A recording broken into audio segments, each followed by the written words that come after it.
Hello and welcome to Let's Talk SEO. So the Google Core update has finally come to a close, and I have a few thoughts about the Google Core update, October 2023.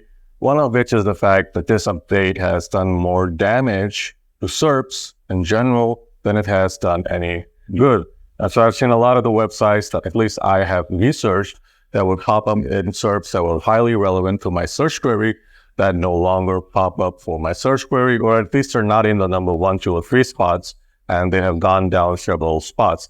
Now, there are a few reasons for this, and I don't know what Google actually does with their core updates. I would speak to people who know people in Google or who are part of the update team. I don't have first-hand knowledge of how these updates work, but based on my testing, I have assumptions, and based on those assumptions, I make these videos. And so with the core update, I saw some of my test websites get hit, and I have a few assumptions about why they were hit. Now, I've not been able to recover those websites because now that the update has finished rolling out, I will start working on recovering those websites. And so it'll take me a week, maybe 2 weeks to come up to see, what works, what helps me recover those websites.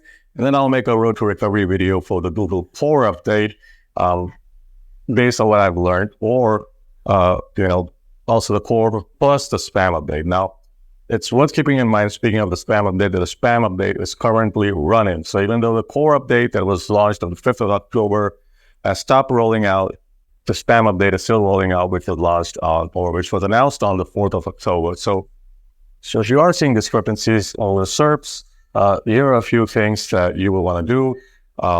These are my personal observations. I'm going to implement these on my website. I haven't done it right now. But if you have a test website or you want to test things out, this is something you want to do to see if this works for improving the rankings for a website that was hit by a core update. But the number one thing I've seen with all websites that have been hit by the core update, especially the ones that I was talking about that were relevant in SERPs, is the ads. Now, if you have lots of ads on your web page that ranks, Google has demoted those pages. Now, those pages have not been de-indexed. They have not been thrown out of SERPs. They have been demoted. And I think, personally, that this is because the users were having a low quality experience, and Google thought the users were having a low quality experience because of all those ads. Now, generally speaking, I would say a safe zone for ads would be maybe one pop-up, 2 or 3 sidebar ads, and maybe one banner ad. But in the instance of these websites, they had like several ads across the website, footer, the header, the side, both sides of the site, and pop-ups that would constantly come up. But the information on those sites was good. So you might want to start with reducing the number of ads on the pages that have declined during the core update.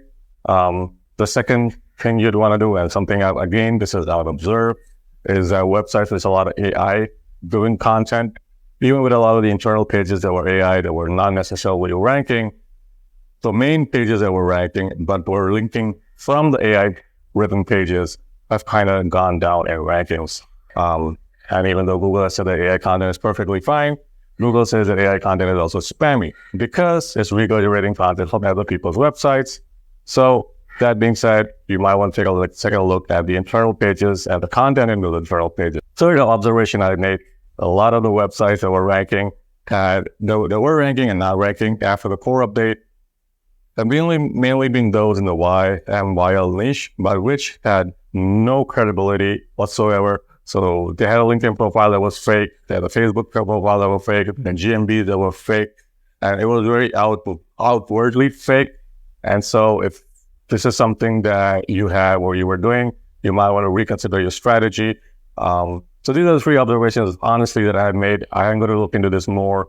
I also need to figure out, how do I know if a website has been hit by a spam update, or if it has been hit by a core update, which of these updates have hit the website, or if it has been both updates. So I'll get back to you guys with this information. I'll make a road to recovery video if there is enough demand. And let me know in the comments below if you would like me to do that. Like and subscribe, and I will check you guys out in the next video.